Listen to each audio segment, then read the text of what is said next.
Yes, hello everybody. My name is Mahdi. I'm a USMLE tutor with the MatchGuy, and today we are going over some of the most important general pathology concepts. And then after we finish talking about them, we will go on and do some questions from our QBank. So before we start, I would like you guys to um, download our high-yield files. I think they are very effective, and I want you to integrate them into your preparation.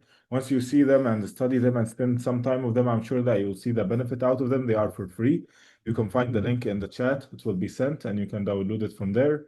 Also, if any of you is interested in, like, has just recently closed to their exam and they just want a recap of the step one material, the most important things that are tested in step one. I would like you to try our crash course.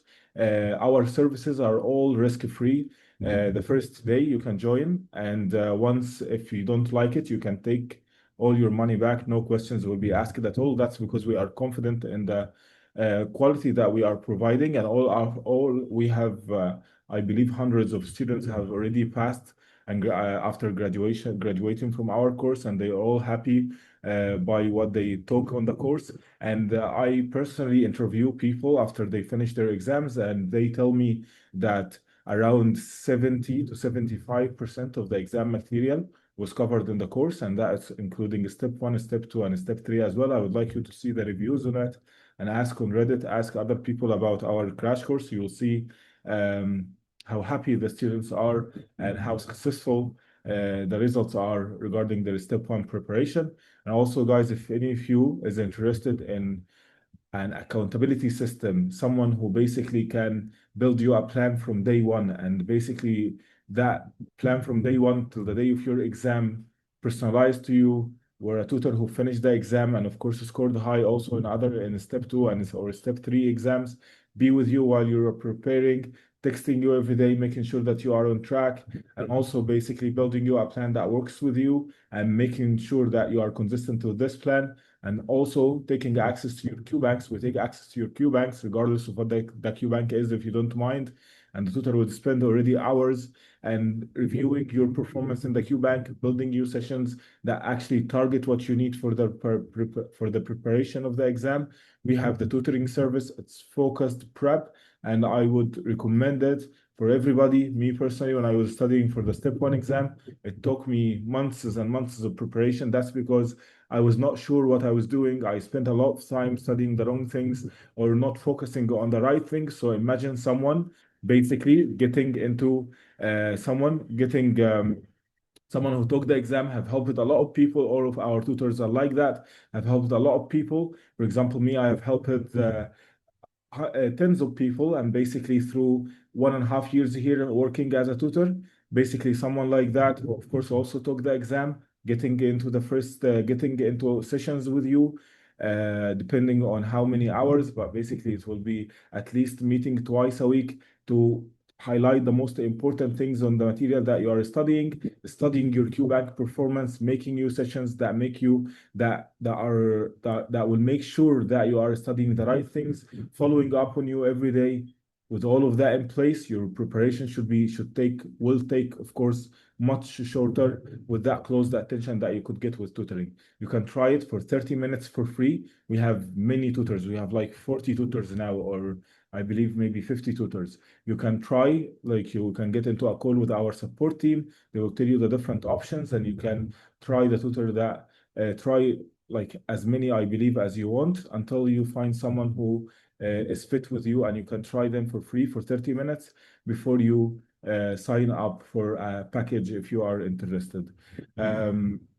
Now that's regarding our service, guys. Our services, I really would like you to try them, since of course all of them actually are risk-free, and all of them actually, most of them you can try first for free before you decide to commit to something. So you can text us on the email, or actually you will find the links already here. Someone is asking, is this also for step two? Yes, that's for step one, step two, and step three. We have tutors for every step. Me personally, for example, I teach step one and I also teach step two. I passed step one, scored 267 in step two. We have also tutors who scored 70s and even 80s in the step 2 preparation. All of our tutors are more than 265, scored more than 265 in their step 2 exam. And also we have step 3 tutors as well. On the screen, it says step 1, that's shared by them. Well, yes, that session here is for step 1, but we work with step 2 and step 1 for sure. This class is for step 1. General pathology is high yield, honestly, for step 1, not important for step 2.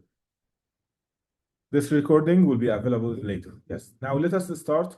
And if you still have more questions, of course, you can write them in the chat. We have also Sandra here in the group from our support team. You can ask her anything about the services, and she will also provide now the links to the services that we just talked about. Okay, now let's start with the general pathology session. We'll go through the most important thing, some of the most important concepts regarding that for the next 1 hour, and then do questions on them. So let's see the first question, and I want everybody to participate with me. I will read the question. I want you guys to answer it, and then we're going to discuss the important things related to it. So basically, a 58-year-old man with long-standing hypertension develops left ventricular wall thickening. What cellular adaptation is most likely responsible for this? Yes, of course. This is hypertrophy. Now, what's happening here? With, of course, chronic hypertension, that can lead to the left ventricular wall becoming thickened with that long time, because the left ventricular wall here is undergoing stress. Now, why did you guys pick hypertrophy and not hyperplasia? Because both of them can happen in a case of prolonged stress, like someone having long-standing hypertension, or any stress, like in any stressful situation on a tissue. Sometimes hyperplasia can happen, sometimes hypertrophy can happen. Now, can you tell me why did you pick hypertrophy? Because the size increases. Yes, why does the size increase and not the number? Yes, exactly, because the cardiac muscle cells cannot undergo division, cannot undergo hyperplasia, because they are permanent cells, So that's why this is hypertrophy and not hyperplasia. Hyperplasia is a response to these are basically what you see here are changes in the cell that might happen after after stress, and increase in the size is hypertrophy, increase in the number is hyperplasia, changes in the architecture is called dysplasia, and decrease in the size or decrease in the number is called atrophy. Okay, and since the cardiac muscles are cells that cannot divide, what can happen under stress is only hypertrophy. Now, can you tell me when would hypertension lead to hyperplasia in another tissue? Like when can hypertension lead to hyperplasia?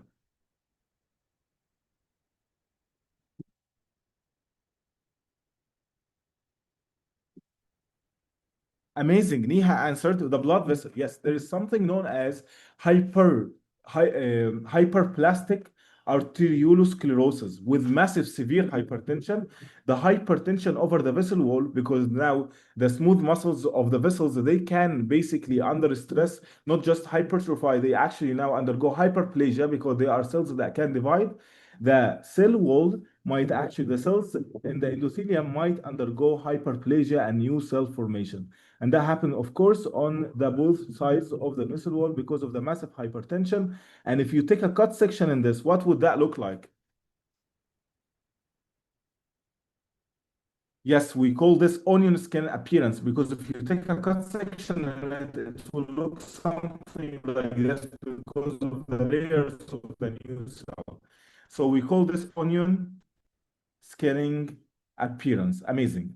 This is still a pathologic hyperplasia. Now, what are other examples of hyperplasia? Maybe benign prostatic hyperplasia, right? And also, for example, endometrial hyperplasia. So these are also examples of other hyperplasia. Now, back to hypertrophy. Hypertrophy, by the way, doesn't always have to be pathologic, like in this case. Sometimes there are examples where hypertrophy will happen physiologically, like it's normal for hypertrophy to happen in these situations. Can you give me an example? Yes, like Sarah and Niha answered, like in athletes. While pathologic hypertrophy is like our example here with the cardiac hypertrophy happening with this. Okay. Now, if the heart, due to this basically hypertrophy in the muscle wall, undergoes hypertrophy, and that leads to cardiomyopathy, hypertrophic cardiomyopathy, would that lead to systolic dysfunction or diastolic dysfunction?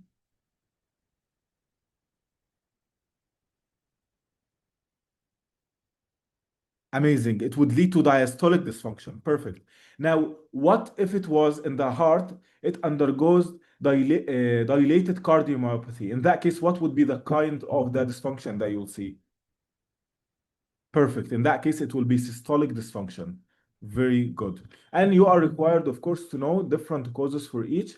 Of course, the most common cause for hypertrophic cardiomyopathy is this hypertension, or sometimes it's basically inherited with genetic association. For dilated cardiomyopathy, in that sense, that would happen due to alcohol or Coxsackie virus, or actually different other causes like postpartum dilated cardiomyopathy or basically broken heart syndrome, many other causes that you could see in details when you study the cardiology section.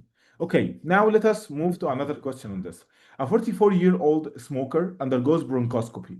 Biopsy of the bronchial mucosa shows replacement of the columnar epithelium with stratified squamous cells. What process is responsible for this?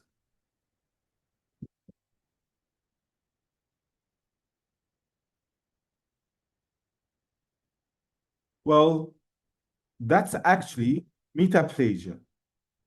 Metaplasia is a change in the type of the epithelium that's covering this tissue.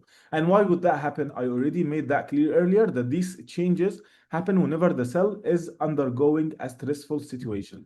So someone like who is a smoker, smoking is causing irritation to the mucosa, and that would lead to replacement of the columnar epithelium with replacement bronchoscopy. Bronchoscopy shows replacement of the columnar epithelium with stratified squamous cells.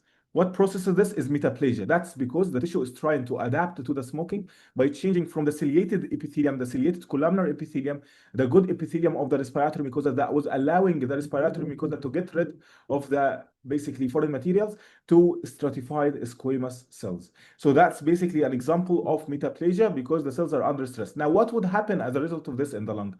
If you have changes from the columnar epithelium to stratified squamous cells, that is of course increasing the adaptation to smoking. But on the other hand, that increases the risk for infections, right?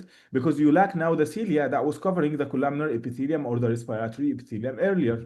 And also, whenever you have metaplasia, almost in every case, except in very rare situations, whenever you have metaplasia, you have an increased risk of developing cancer. Okay, so this can lead to lung cancer in the future. And that's why the most common lung cancer associated with smoking is what type? What type of lung cancer is strongly associated with smoking? Squamous cell carcinoma of the lung. Amazing. Squamous cell carcinoma of the lung. Okay, since we are talking about this, if we were to talk about squamous cell carcinoma of the lung, what was the paraneoplastic syndrome associated with it? A paraneoplastic syndrome is the syndrome that happens due to a neoplasm, but not directly related to the direct extension of the tumor. It's just because of something else that the tumor secretes or something. Yes, it's associated with hypercalcemia with rise in the parathyroid hormone related peptide. Amazing. Amazing. Perfect. What would happen to the parathyroid hormone in these situations? They ask you arrow questions about these all of the time. Perfect. It will be suppressed because the parathyroid hormone related peptide is doing its job. Amazing. Now, let's go back to talk about metaplasia. Let's talk about other examples of metaplasia. Of course, the classic example is what? Barrett's esophagus. Perfect. What happens in Barrett's esophagus? Again, stress to the epithelium of the esophagus, leading it to change. So in Barrett's esophagus, as you see here, the normally stratified squamous epithelium would change into non-ciliated columnar epithelium due to acid reflux with time. And if that leads to a cancer, what type of cancer it would be? It would be the cancer that is coming from the new cells. It would be an adenocarcinoma or a squamous cell carcinoma. Perfect. It will be an adenocarcinoma. And since this is happening due to reflux, do you think the adenocarcinoma can happen in the lower third of the esophagus or the upper two-thirds of the esophagus? Amazing. It will be in the lower third of the esophagus. Perfect. Okay.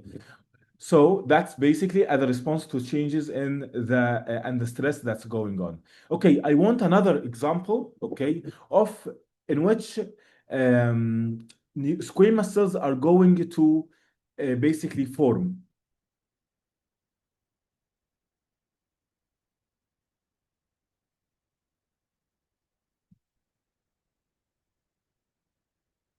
Okay.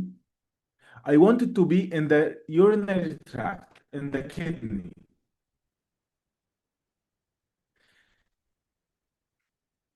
Squamous cell carcinoma of what can happen in the urinary tract? Squamous cell carcinoma of the bladder can happen in the urinary tract as a result of metaplasia.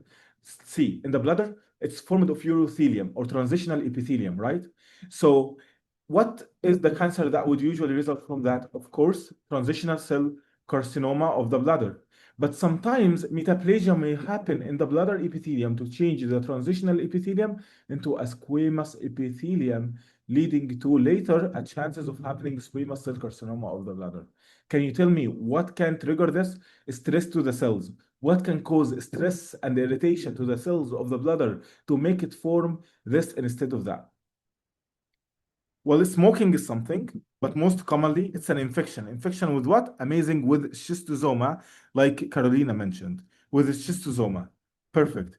So schistosoma, when it affects the bladder, it can lead to chronic irritation, and that would lead to metaplasia, leading to cancer. So that's the concept of metaplasia. Now, in that scenario, that would happen in an area that's endemic or known to have schistosoma, and that's in the questions will be in the Middle East. So someone coming from the Middle East, whatever country that could be, and then they will tell you that they have now squamous cell, they have now a mass in the bladder. What could be that type? So that would be squamous cell carcinoma. What is the cause? Infection with schistosoma infection.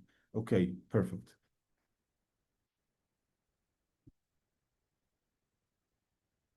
Yes, specifically from Egypt or the Nile or around the Nile River. Amazing. Okay, let's see another question.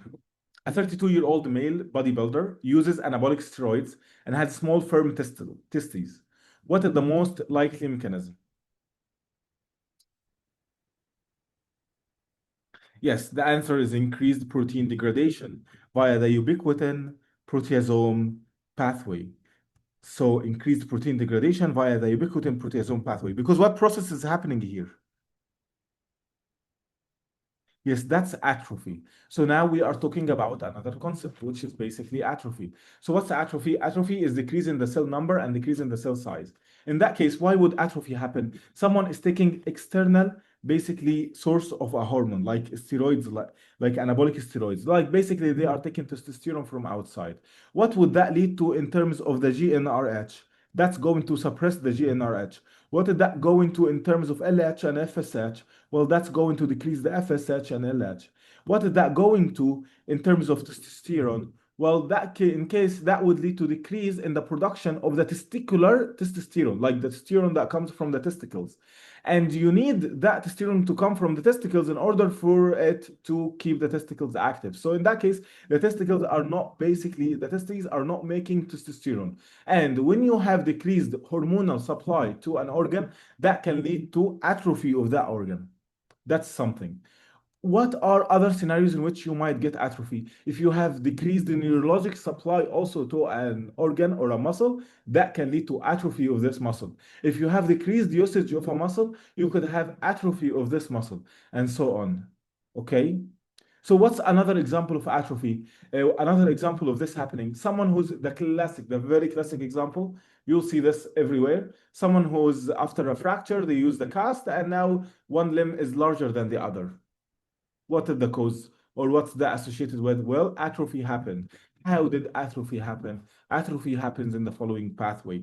Protein degradation via the ubiquitin proteasome pathway. In order for the cell to decrease in the size and the number, the protein needs to decrease or the protein needs to degrade. And in that case, let's see what goes on. And so if this is the cell, basically, you have a protein, and now you have a proteasome. Proteasome basically eats these proteins that needs to get degraded. So in order for the proteasome to understand that that's a protein that needs to be taken down, it has to be tagged with ubiquitin. So that's the ubiquitin here.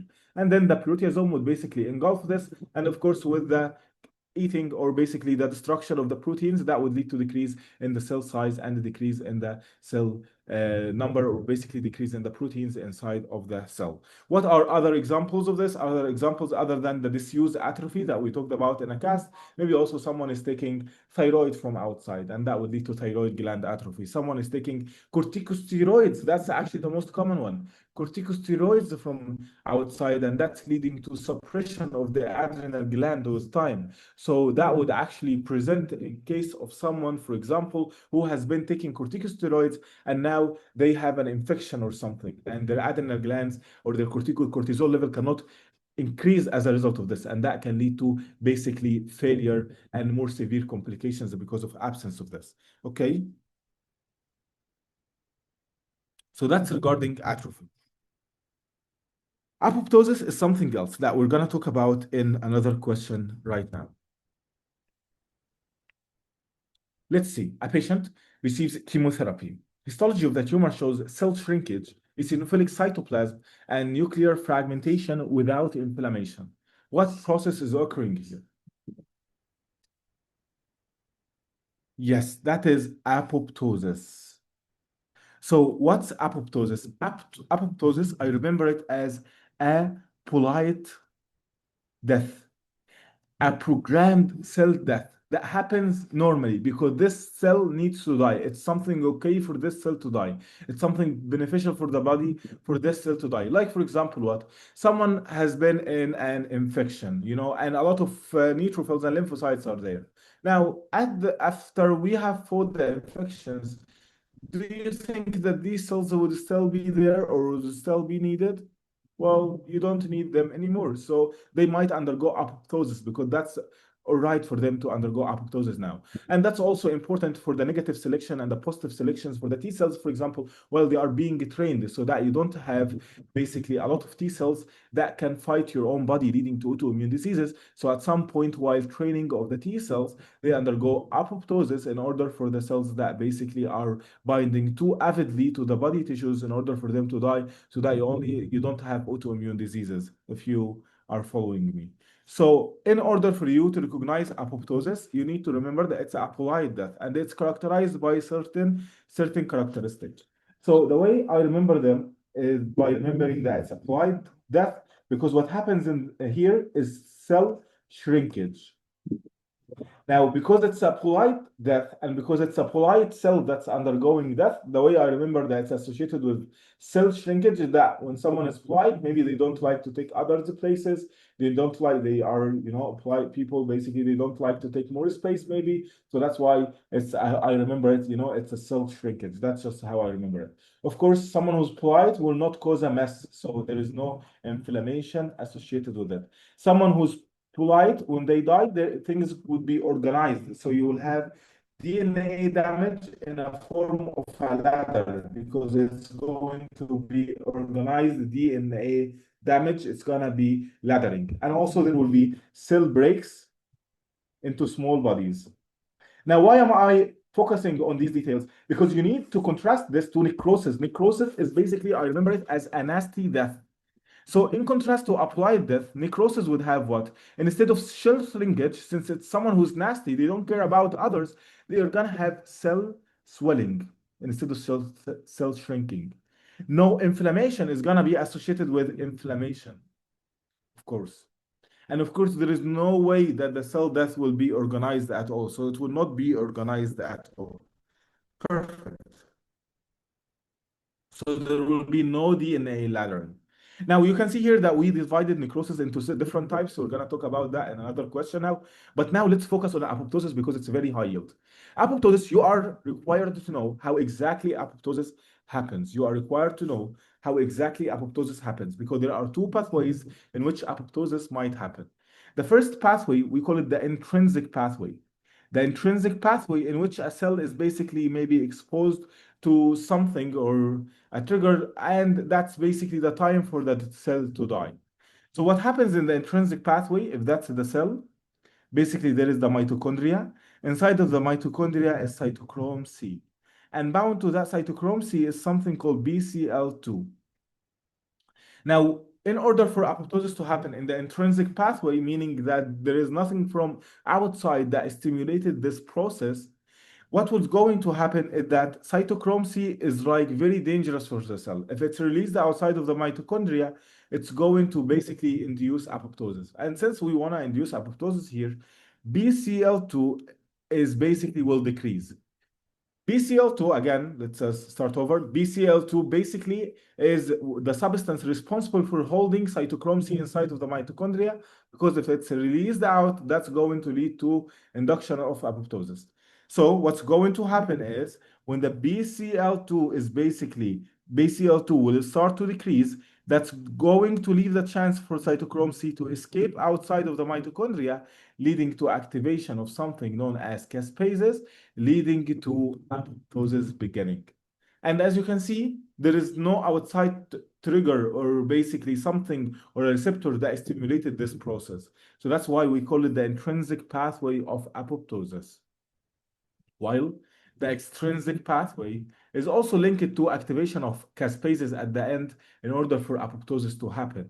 But the extrinsic pathway is associated with the cell basically has a receptor, and that receptor here is called a death receptor. It's called the FAS receptor, okay?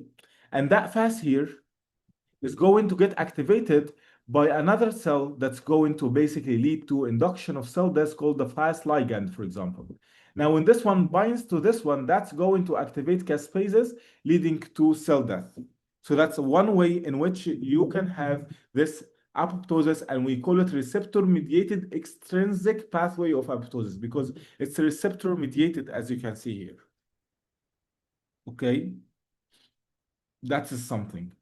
Okay, the FAS ligand would bind fast, leading to apoptosis. And that's the way in which apoptosis of the T cell happens in basically the that's the way the apoptosis happens in the T cells in the thymus. Okay, another pathway is called the cytotoxic pathway. In that other pathway, it's the pathway that CD8 T cells kill the cells by, and the pathway that the natural killer cells kill the cells by. So what's going to happen in that pathway? Basically, cytotoxic T cells would come, CD8 T cells would come, and they would release something known as perforins, which going to basically make pores inside of the cell wall. After it, the pores are made, it's going to release something known as granzymes that's going to activate the caspases. So it's formed of perforins that creates pores, and then granzymes that activates these. Now, this happens from the cytotoxic CD8 T cells and also from the natural killer cells as well. But what's the difference between the CD8 T cells and their pathway of this happening and the natural killer cells in the pathway of this happening? Yes, like Nazira said, it's the MHC. The CD8 T cells are adaptive immunity. They basically need something in order for them to start stimulating. And the cells would start only doing this when they recognize the MHC molecule on the cell here, where it will bind the CD8 first, and then CD8 would get activated to do this pathway. While if this were to be a natural killer cell, on the other hand, well, that is actually doesn't require the MHC one thing. So natural killer cells are just going to activate that. So if you are faced with a question, like for example, saying that this patient is found, or we are manipulating cells, and we basically maybe there is a mutation in the MHC1, or the MHC1 is not there anymore, or something like that. In that case, that's going to only affect the apoptosis that's happening due to the CD8 T cells, but it's not going to affect the natural killer cells at all. And that's another way, or basically a way of testing questions about this. Okay? Okay, can you tell me a lymphoma that's associated with the intrinsic pathway of apoptosis due to rise in the BCL2? So basically, cells cannot die anymore, and that's going to lead to a lymphoma, because now you have cells that are undergoing that they are there, they are not dying, like they should be. So that would be amazing. Follicular lymphoma, perfect. Follicular lymphoma is that. Can you tell me a characteristic of follicular lymphoma? Like, what would be the clinical presentation of follicular lymphoma? It has what? It has waxing and waning presentation. Perfect. So they will, in the question, they will tell you about the patient who's now have the symptoms, but they used to be normal and now they get the symptoms again. So this basically recurrence of the symptoms is the waxing and waning that you would expect in follicular lymphoma. Okay, this is a summary of what we just discussed. There are here some extra details, like for example, the caspases 9 are the ones that are activated in the intrinsic pathway, while caspase 8 is the one that's activated in the extrinsic pathway. Another name for fast ligand in the extrinsic pathway is CD95 ligand. And here also CD5 basically receptor. And also another way in which extrinsic receptor mediated pathway might happen is through binding of TNF alpha to sorry, to the TNF receptor. That is amazing. Okay. Now let us see another question now talking about necrosis. A patient with acute pancreatitis, abdominal CT scan shows hyperdense deposits around the pancreas. What caused this?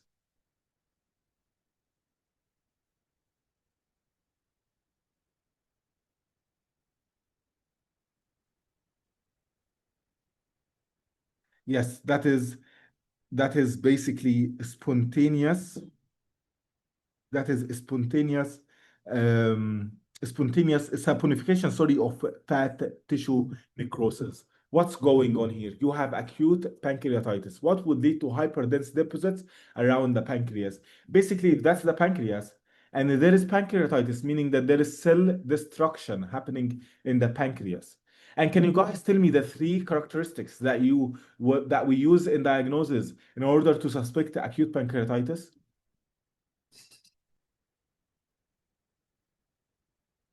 Like, what are the features to diagnosis of acute pancreatitis? Yes. Amylase and lipases increasing more than 3 times of normal. Okay. What else? Abdominal pain radiating to the back. Okay. What else? CT scan showing findings of the pancreatic tissue damage and the pancreatic edema in the pancreas. So these are basically the three findings that you see in acute pancreatitis. Perfect. And we're just using this so that we can review different things while we are talking about the general pathology. And that's, by the way that we approach things in tutoring and the way that we approach things in the crash course as well. So especially in the crash course, we have basically that crash course, guys, we spend with you. Actually, we like around 15 tutors will be in the course, where basically each one is responsible for a subject or a system. Actually, it's a system divided. And basically in that system, we will go over concepts like in the same way like you see here, with basically trying to make integrations and other associations associated with everything in the step one. And this goes on for a week. This goes on for 7 days, each day lasting around 8 to 10, maybe sometimes it lasts 7 to 10 hours a day, I believe. And that basically of live teachings with you, going over all of the step one material. I really encourage you guys to try it. I think it's great for your preparation, especially if you are closer to the end and closer to your exam. Imagine having now someone and basically for these hours daily going through all of this with you. Like that's actually a thing that like our students are like extraordinarily happy with it. You can see the reviews online and you'll see how effective this has been for so many people. Now, let us keep talking about this. So you have here the acute pancreatitis. Basically, now the pancreatic tissue is starting to leak its contents with the amylases and the lipases. So they are coming out of the cells that are here, and that would lead to destruction of the pancreatic tissue. And that would also lead to destruction of the fat cells around the pancreas. When the fat cells are destroyed, that leads to release of fatty acids. And fatty acids don't like to stay alone. Okay, they would bind calcium, and when fatty acids bind calcium, that's a process known as saponification, and that's a process known as fat necrosis. Can you guys tell me another common location in which fat necrosis might happen? It's when there is a trauma to the breast of a woman, where there is fat in the breast, and that would basically lead to also destruction of the fat cells, leading to fatty acids releasing, binding to calcium, leading to a mass developing after this. And that's also known as fat necrosis of the breast. Perfect. Okay, so now we talked about fat necrosis. What about the pancreatic tissue itself? What do you think is the type of necrosis that happens inside of the pancreatic tissue?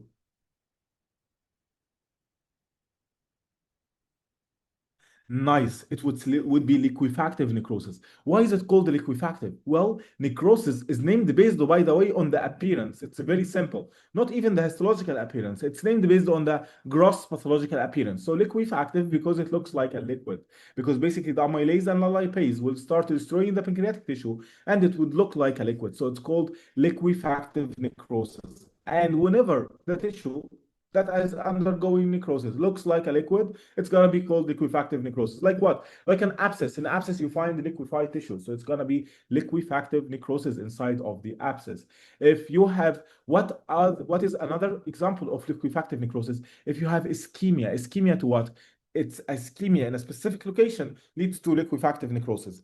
Perfect. Brain ischemia, the only ischemia that leads to liquefactive necrosis. And we'll talk more about that in another question right now. While all other types of ischemia are associated with what? Appearance of the necrosis.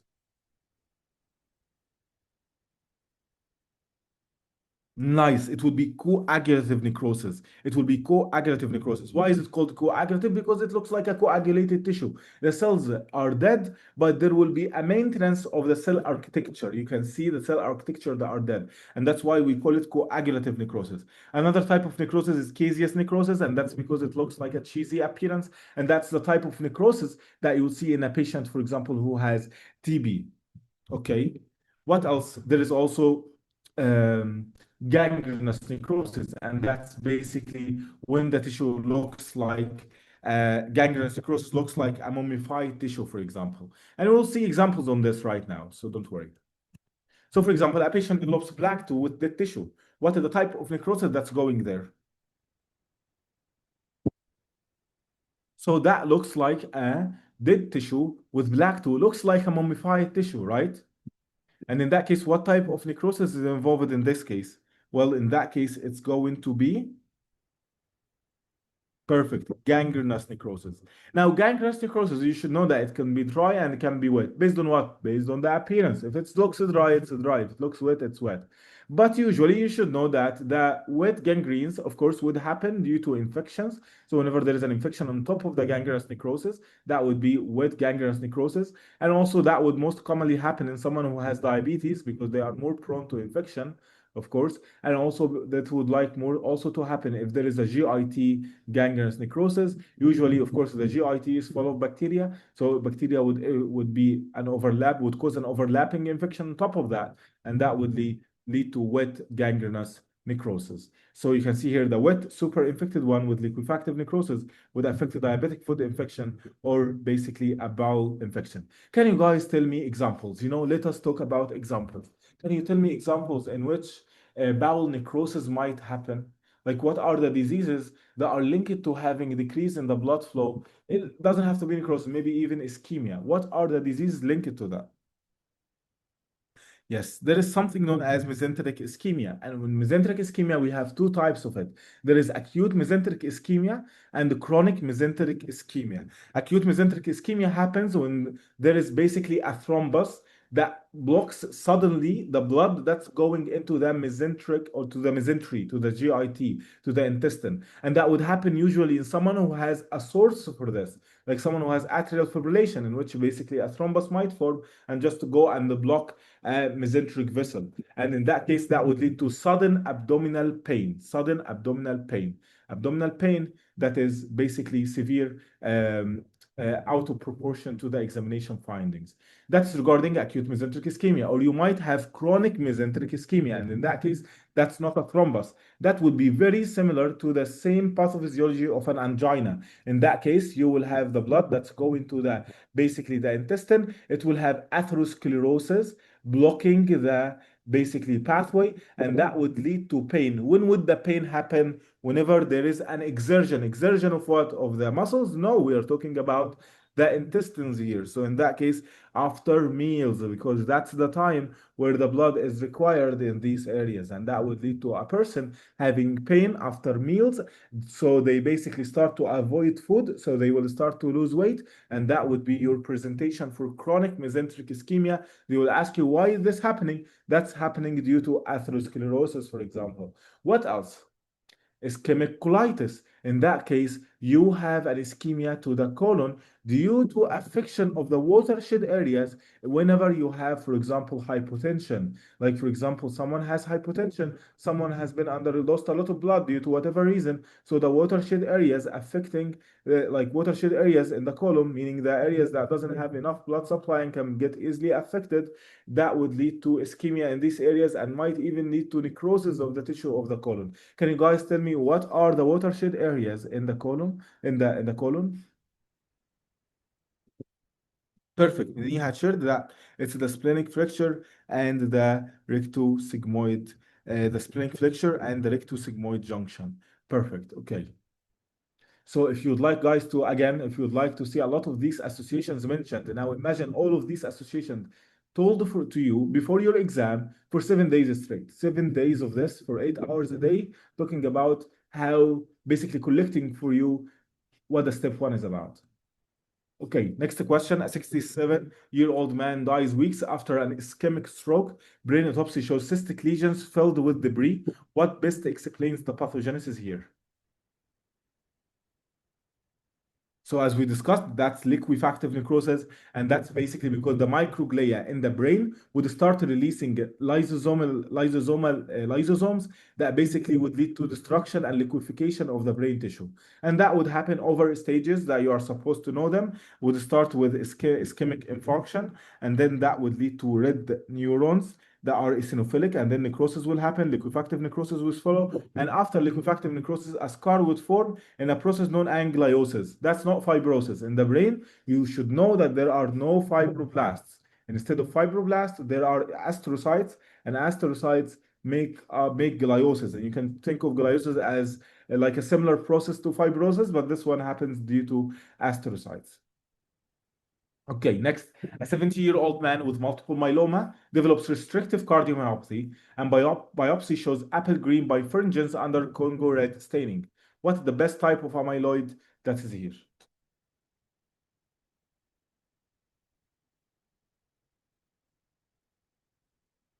Yes, that's AL amyloidosis due to the amyloid light chain. So we are now moving to another topic, which is amyloidosis. What is amyloidosis? Hmm. What is amyloidosis?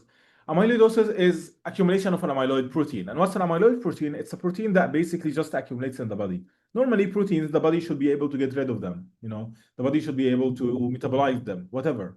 But in that case, amyloid protein is the protein that the body can't deal with. So it just gets to accumulate around the body. Now, amyloidosis can happen localized, like just in a certain area.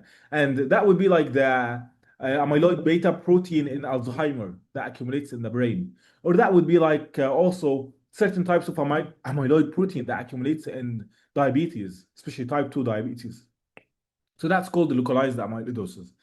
But what I want to focus on now is systemic amyloidosis. Amyloidosis that basically can happen all over the place around the body. And that's just happened due to here, the amyloid protein can happen everywhere. So it's called the systemic amyloidosis. So it has types according to the amyloid protein that is accumulated. And each amyloid protein that you see here, all of these are amyloid proteins, are linked to certain conditions. So each one of them is linked to certain conditions. So if we were to talk about amyloidosis, we have the amyloid A protein, and that's the AA amyloidosis, and that happens in what conditions? Happens in chronic inflammatory status. Just gets to accumulate in these conditions. Like what? Like rheumatoid arthritis, like lupus, or any state of chronic inflammation. Okay, the second one is AL amyloid, the one that we have here. And that's amyloid protein coming from the light chains that are making in excessive amounts in someone who has multiple myeloma. So the light chains in multiple myeloma is what makes this. So the multiple myeloma is associated with that. And basically, multiple myeloma, for those who don't know, that's a plasma cell malignancy that basically comes from a plasma cell malignancy that basically infiltrates the bone marrow and makes a lot of the immunoglobulins, leading to a lot of the light chains that can get accumulated around the body and leads to this type of amyloidosis that we have here.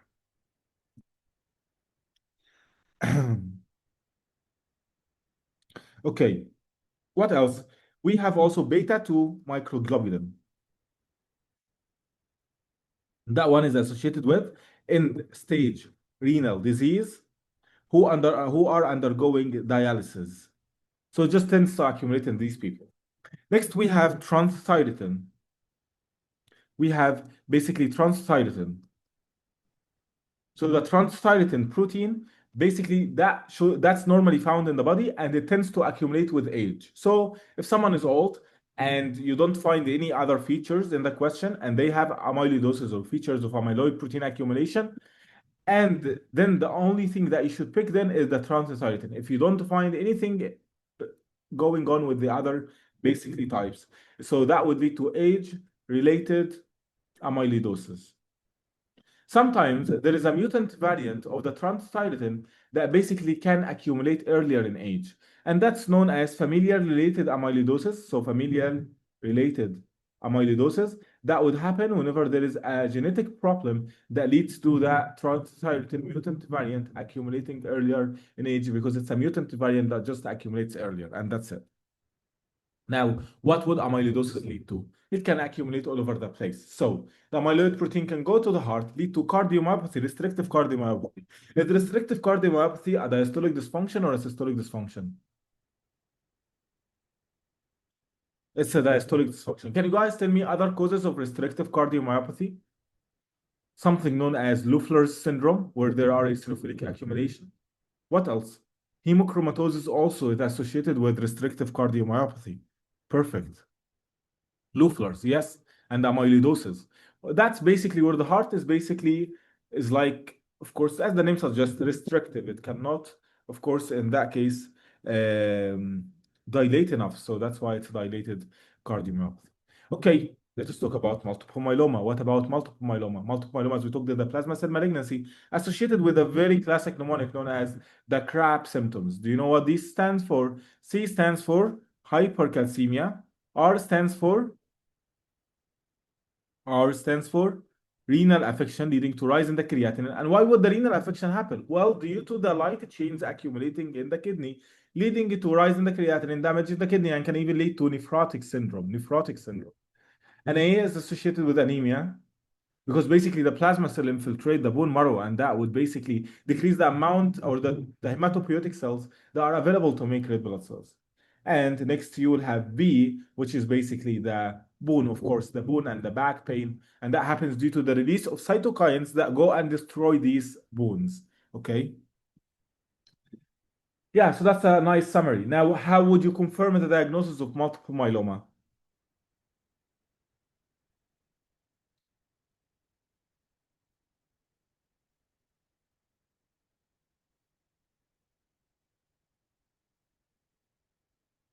Yes, serum protein electrophoresis would show us that there is a rise in what protein would be high. What would be the spike? Yes, it's called the M spike because what's high in there? What's high? Yes, the globulin, the immunoglobulins are high, leading to rise in the globulin. And basically, that would lead to an M spike. Because normally, like protein electrophoresis shows us the protein that's available in the body or in the blood. Normally, albumin just should be high. The rest should be, just minimal. Now, in that case, if there is a spike in the immunoglobulins, in that case, that would show us that there is a new protein that's high due to the presence of a plasma cell problem. Okay, an end-stage renal disease patient presents with numbness, tingling in the left hand. Symptoms worsen at night. What is the cause? Perfect. That's the beta 2 microglobulin. That's the beta 2 microglobulin. And yes, nice. Zara is adding that can lead to carpal tunnel syndrome. Of course, amyloid protein, especially also the beta 2 microglobulin, can accumulate in the carpal tunnel, leading to carpal tunnel syndrome. What's carpal tunnel syndrome? Compression over what? Compression of what over what nerve?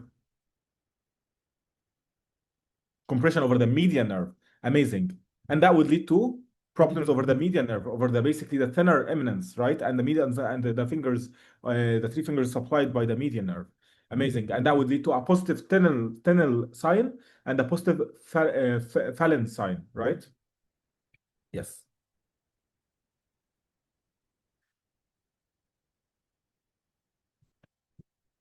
An asymptomatic patient has positive PPD test and cavitary lesion in the upper lobe of the right lung. Looking of which of the following cytokines would result in activation of TB?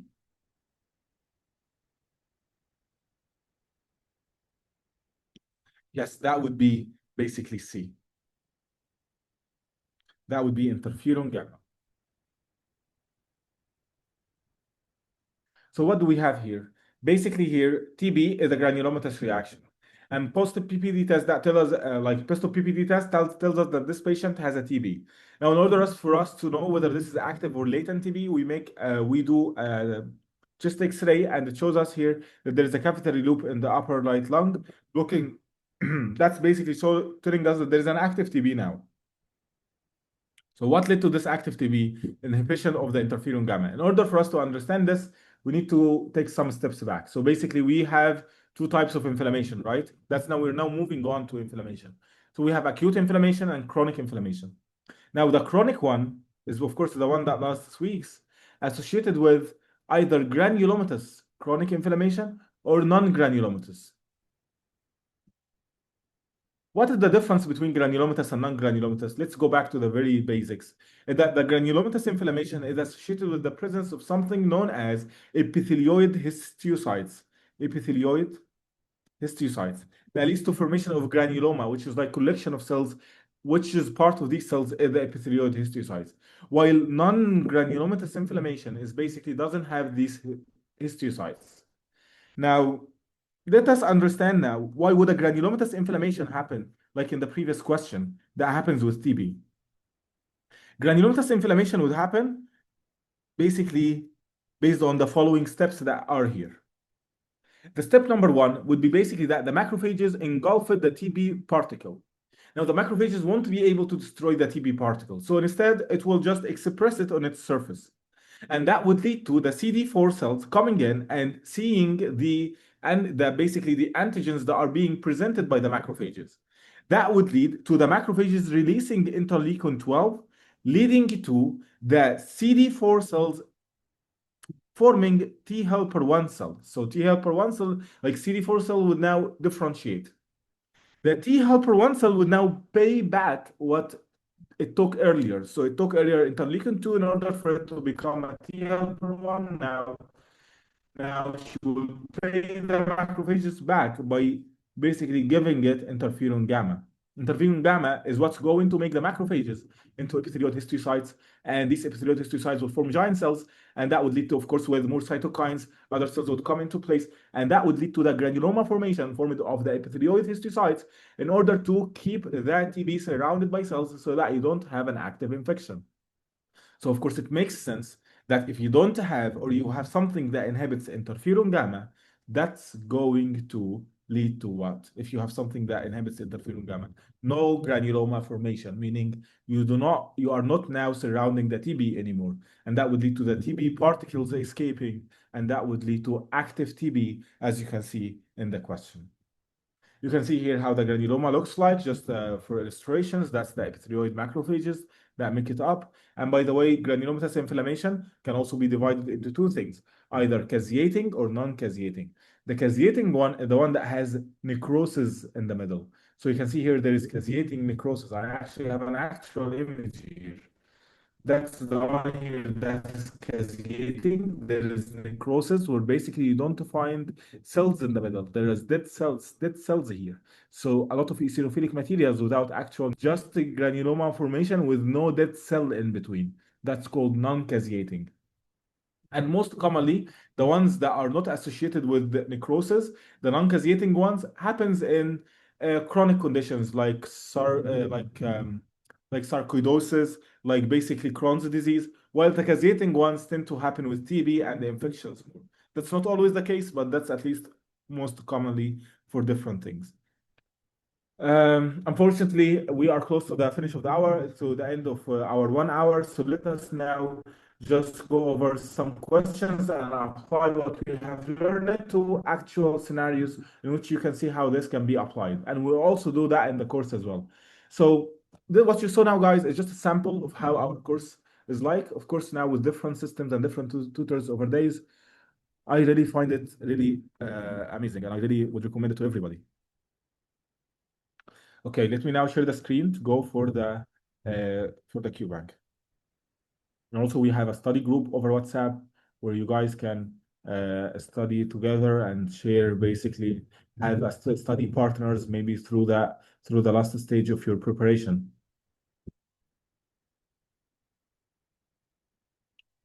So let's see. Nice. Let us do this together now. First question. You can see here a 68-year-old man comes to the physician because of 6-month history of urinary frequency, nocuturia, and a weak urinary stream. He reports that he often feels his bladder is not completely empty after voiding. Physical examination reveals non-tender, symmetrically enlarged femoral prostate. Renal ultrasonography reveals bilateral dilation of the renal pelvis and calyces. There is significant uniform thinning of the renal cortex and medulla. Which of the following pathophysiologic processes is most likely responsible for the thinning of the renal cortex? So here there is like pressure and stress over these cells. Now you see here thinning of the cortex. So what's the process that's going on in the cortex?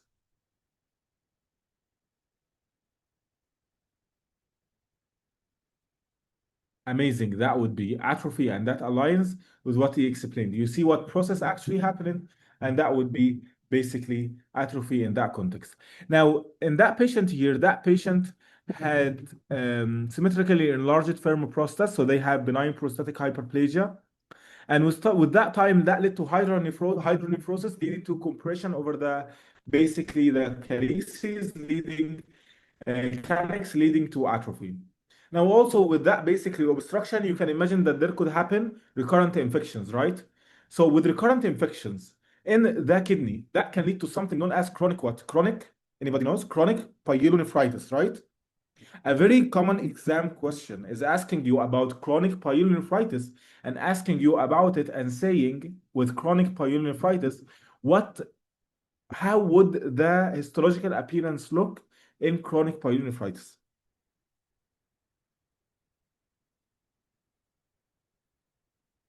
Amazing, Zara. Zara mentioned thyroidization. It would look similar to the thyroid tissue because basically there it will be full of fibrosis.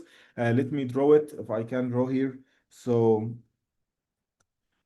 for example, that would be like this. Like that's how the thyroid tissue looks like. And the kidney would start to look like this because of the fibrosis that's going on. And in the thyroid, it also looks similar to this with like colloid in between in the middle. Okay. Okay. That is a very high yield link to this. What could be causes of chronic pyelonephritis? So it would be things someone who has diabetes, someone who has a risk factor like this leading to recurrent infection, and so on. Next question.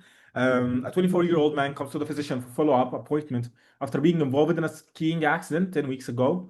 He sustained a comminuted fracture on the right femoral shaft, which required open reduction and internal fixation. Following the surgery, his right leg was immobilized in a hip spica cast for 8 weeks. The cast was removed yesterday. He reports that his right leg feels weak and thin. Okay, on physical examination, temperature 37. Basically, you see that the right leg is basically decreased in size.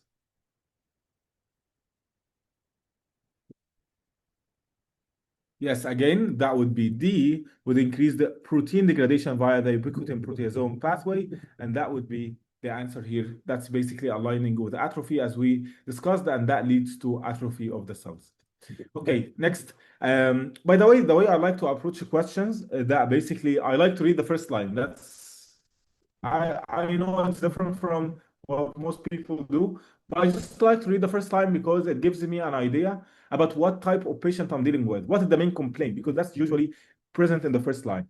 Because I like to deal with the question like it's actually someone coming in the clinic and I'm actually now trying to figure out what's the problem. So that's just how I try to make sense of all this studying. So basically, you would read the first sentence, and what I would do is I read the first sentence, and then I like to read the last two lines to know what they want from the question, and then basically maybe give a look at the answer choices, and if needed, I would go and read the entire question again. So let me try to do this now. So a 24-year-old man comes to the clinic for evaluation of persistent painless cervical lymphadenopathy 3 weeks after recovering from infectious mononucleosis. The physician explains that this reflects the normal process by which the immune system eliminates excess activated T cells after clearance of infection, thereby restoring the lymphocyte homeostasis. Which of the following molecules is most likely responsible for mediating this process? And what happened here is that he currently feels well, denies fever, weight loss, or night sweats. Physical examination shows severe, mobile, non-tender lymph nodes with mild lymphadenopathy. Laboratory studies are remarkable. Excisional lymph node biopsy demonstrates reactive follicular hyperplasia with numerous apoptotic lymphocytes. The physician explains these findings reflected the normal process by which the immune system eliminates excess T cells. So in that case, what is the answer, guys? Some are saying A, BCL2, BCL2, BCL2. Well, that's apoptosis, right?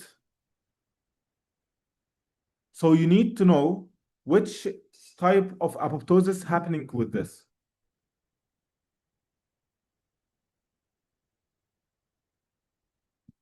Like which type of apoptosis happens when you try to basically, now you don't need these cells anymore. Is that extrinsic or intrinsic?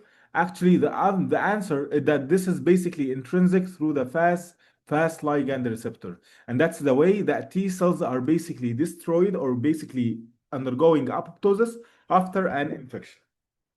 So it's actually an extrinsic pathway through the fast ligand. Okay. That's also, as I explained that while we were talking, that also that's the way that happens in the thymus, right? When we were talking about negative selection and positive selection, you'll know more about that in the immunology section or in the immunology sessions. But basically, in that case, also T cells that we didn't want them to survive, they underwent apoptosis through the same mechanism that we are talking about here. Is that clear?